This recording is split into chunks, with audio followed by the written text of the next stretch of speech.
Thank you very much, Salam and Asma. Wonderful introductory, welcoming speeches. Now it's my pleasure to welcome Congresswoman Jayapal and Harris Taryn, Vice President of MPAC, to introduce the Congresswoman. I don't think she needs any introduction, but we thought that she deserves an introduction. Good morning, everyone. Assalamu alaikum and peace be upon you. I have the privilege of introducing Congresswoman Pramila Jayapal, and I'll keep it really short. I know she's on a tight schedule. The Congresswoman represents Washington's 7th District, which encompasses most of Seattle, Washington. She is the first South Asian American woman elected to Congress. She sits on the Judiciary Committee and the Foreign Affairs Committee and on the Budget Committee. And just a note, she's got many accolades and accomplishments in Congress. But I do want to say that two things that she did that ties her domestic and foreign policy work, which is absolutely amazing. Just this week, she introduced the resolution recognizing the 3 years of war and starvation in the Sudan, and encouraged a bipartisan group of members of Congress to recognize the genocide in Sudan and to bring attention and relief, especially humanitarian aid to Sudan. And she also, as a member of the Judiciary Committee, was a leader on the in the anti-Sharia hearings that Salam just mentioned, and she was absolutely brilliant in pushing back against the bigoted members of Congress like Chip Roy and Keith Self and others, and ensuring that American Muslims are a part and parcel of this country, and pushing back against the falsification of Sharia being against U.S. Constitution and U.S. law. So we welcome the Congresswoman.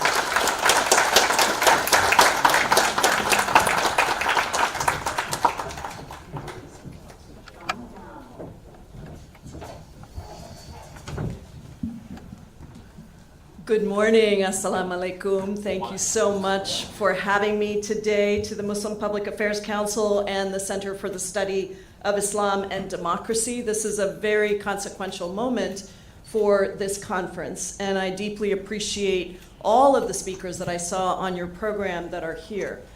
Experts who track democratic backsliding around the world, including in the United States, have measured a dramatic decline in democracy around the world. And here at home, as we get ready, as was mentioned, to celebrate our 250th anniversary of the birth of this nation and our grand ideals for a more perfect union, the Century Foundation, along with many other groups, found that US democracy is at greater risk than at any time since Watergate and approaching the pre-civil rights era low point. That assessment came before the Supreme Court gutted the Voting Rights Act and ruled that essentially racial gerrymandering is perfectly fine as long as you couch it as partisan gerrymandering. That shocking ruling not only overturns a struggle for freedom and democracy in this country that was hard fought for hundreds of years, a struggle that so many generations gave their lives for, a struggle that Dr. Martin Luther King died for. But it also outlines all of the challenges that we have as we look forward. Trump and his administration have worked in both his first term and his current term to delegitimize elections, to expand executive power, to weaken voting rights, to weaponize state agencies for their own power, to erode all of our constitutional rights, and to put unprecedented pressure on civil institutions, from universities to the media. Our democracy was built on this very core idea that a balance of powers would prevent any authoritarian or dictator from taking over too much power. So the idea was that you would have these three branches of government. And for those who say they're co-equal, let me just point out that Congress is Article 1 of the Constitution, and a much bigger article than Article 2, which is presidential power. But the idea was that Congress, the judiciary, and the executive branch are each assigned powers that theoretically would balance each other out and would provide that check and balance on any one branch taking excessive power. And our founders were very smart, but unfortunately they were not all-knowing. They assumed that giving that check and balance would mean that the majority party would take the powers that were assigned to them and uphold those powers, even if it meant countering the executive from your own party. When you have a majority party, however, in Congress that has essentially become a cult party of an authoritarian leader and refuses to stand up for the powers that are articulated in Article 1 of the Constitution, the power to declare war, the sole power to authorize funding for agencies across the country, then that check fails.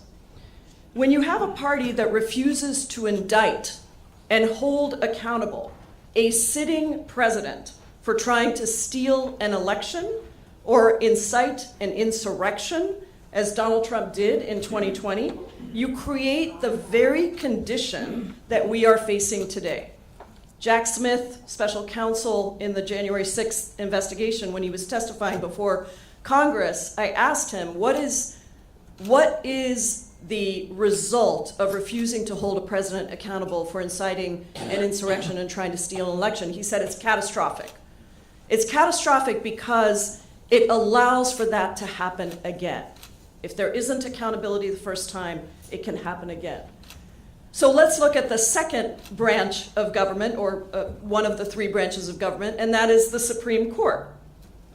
When the Supreme Court of the land is overtaken by a right-wing majority of justices who have no transparency or accountability, only court in the land that has no ethics, accountable ethics law that governs them, and these justices cater to their biggest donors who appear before them in court decisions, who lure them with luxury RVs or expensive vacations, and a purely partisan ideological viewpoint that allows for the overturning of decisions like the Voting Rights Act, like the freedom to make choices about your own body, whatever those decisions have been, to overturn precedents mean that that check of the Supreme Court and the judiciary also falls through. I was trapped in the gallery on January 6th. I was right there, just one of a few dozen members of Congress who was not able to get out of the gallery when others did. And I, to this day, remember the pounding of the insurrectionists on the door, and I remember that I did not know if I would make it out alive, simply for doing my job and certifying a fair and free election. And yet, Donald Trump was allowed to get away with it, and now has weaponized the entire Department of Justice to pardon more than 1,500 January 6th insurrectionists who were charged with crimes, and has even allowed them to sue the government for your taxpayer dollars for retribution. The DOJ under this administration has become a personal revenge agency, not the attorney for the people, but the attorney for only the president, indicting people who disagree with them or challenge them, including members of Congress, like my own colleague, Representative LaMonica McIver, who was simply doing oversight of an immigration facility, which, by the way, is in our purview and authority to do. He has sued media organizations for airing truths and reporting the news. He has bullied and threatened the funding of universities, too many of whom have caved, and eliminated entire programs and faculty with a focus on the Middle East, simply because they espouse views that may be contrary to his administration on Israel and Palestine. He has used the State Department and the Department of Homeland Security to discriminate against immigrants and those who seek to come here as visitors, denying entry to or attacking, jailing, and deporting pro-Palestinian students, researchers, and doctors like Rumeysa Ozturk and Mahmoud Khalil, simply for exercising free speech rights, which are built into our Constitution. And ICE and CBP have turned into completely unconstitutional agencies that have terrorized entire communities, killed U.S. citizens in our streets, and are jailing over 70,000 people every single night in immigrant incarceration facilities, regardless of immigration status. U.S. citizens, legal permanent residents, people with valid visas, every single night, 70,000 people. Those mass detention policies have been ruled illegal by over 420 judges across the country, including a majority of judges who were appointed by Donald Trump. So this is not a partisan issue in terms of our unconstitutional actions of this administration and the attempts to hold him accountable that are still pursued and prevailing in many cases through the lower courts. Racial profiling has been used as a tool with the Supreme Court's blessing, and the reenactment of racist and anti-Muslim policies like the Muslim travel ban have also contributed to restricting asylum and TPS for those who need it. Immigration processing, I serve as the top Democrat on the Immigration Subcommittee. I hope to be chair come November. But on immigration, what we've seen is a complete slowing of all processing, of all legal applications. In fact, there was recently a study put out by the Cato Institute that said that the Trump administration has cracked down on legal immigration twice as much as on undocumented immigration. So let's be clear that this is an attempt to rid us of all immigrants, regardless of immigration status. Immigration is, in many ways, in my view, a testing ground. If you can get away with this for immigrants, then you can extend it to all people, as we see with the efforts around denaturalization.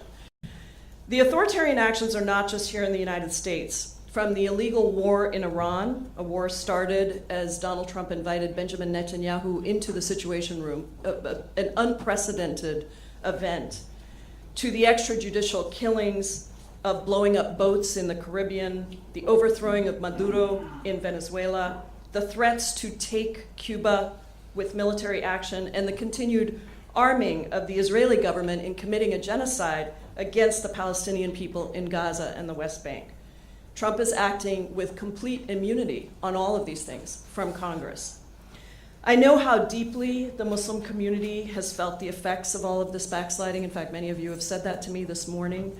And the shameful rise of the blatant anti-Muslim bigotry that runs directly counter to our country's foundational value of religious freedom. And so, yes, I did have to take on all of that in the so-called anti-Sharia hearing that we had this week in Judiciary, and I hope you have a chance to watch some of those clips, because it makes it very clear that all of this is designed to attack Muslims as a whole, to attack the core principle of religious freedom that is built into our Constitution, and to promote a negative vision of Islam and Muslims in this country, despite all of the contributions of Muslims, along with so many other religious groups to our country.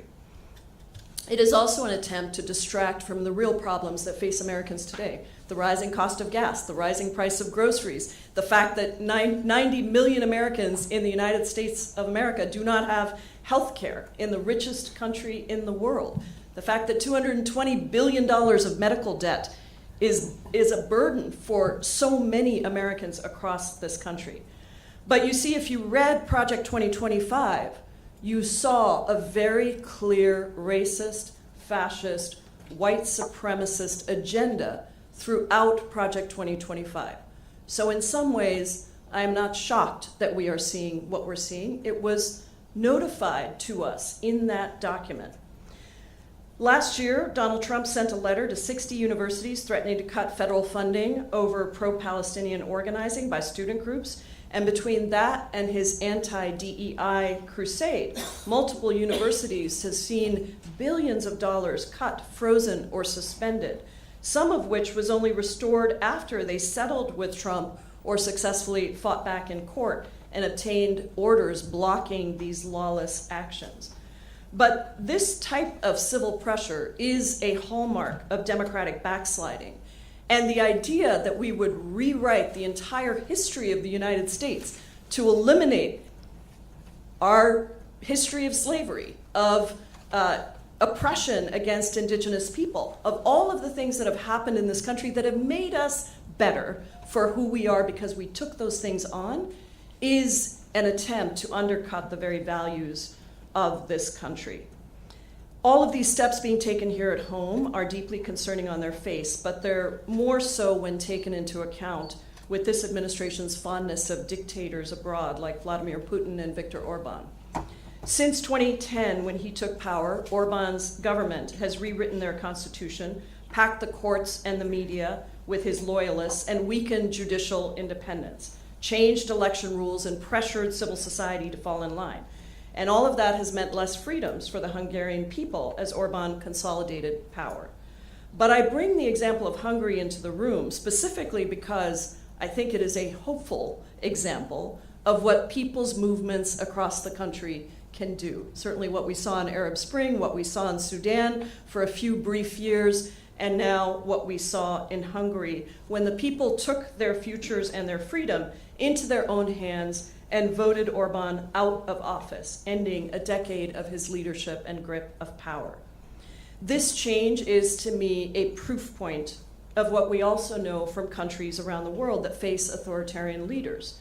Stopping the slide into authoritarianism will not come from legislation, as much as I respect our role as members of Congress. It won't come from the courts, as much as I respect the judiciary. It is not defeated by one person, one institution, or one event.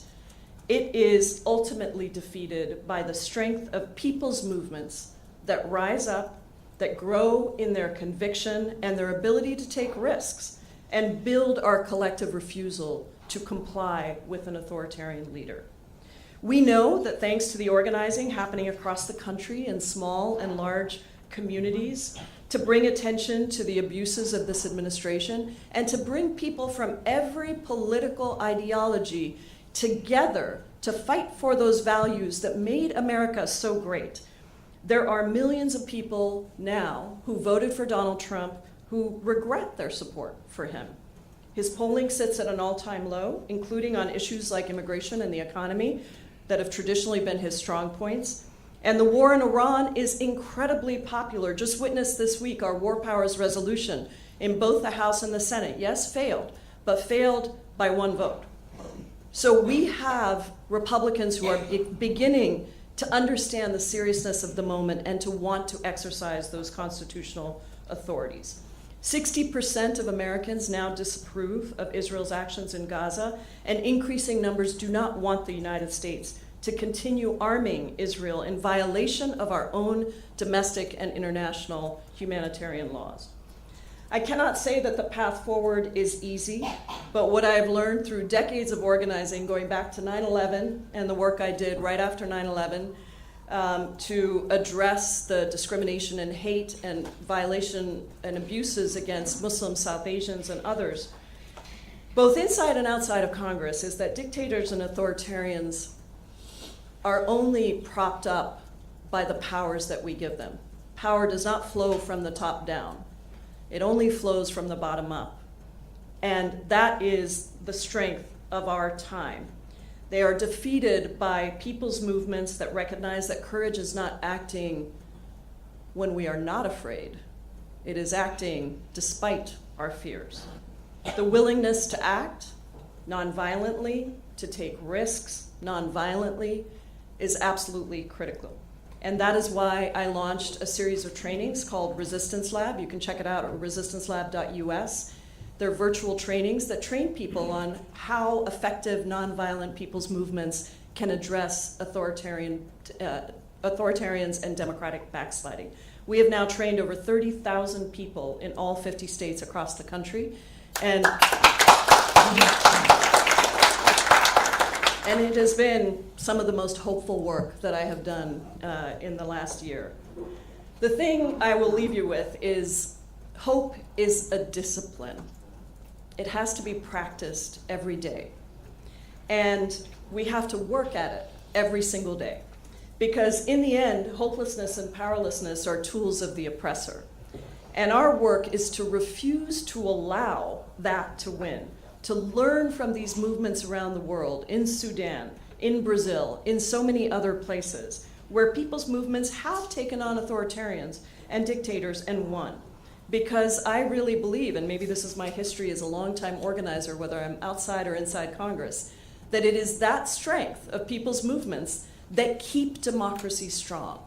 That is the strength that fought for and won civil rights in this country, that fought for and abolished slavery in this country. It is that work that pushed legislation forward. And so I leave you with that thought, that our work is to make sure that we continue to practice the discipline of hope, the discipline of resistance, and that we work together to celebrate a 250th anniversary that befits the founding ideals of this country as a great democracy, the greatest democracy in the world. Thank you all so much.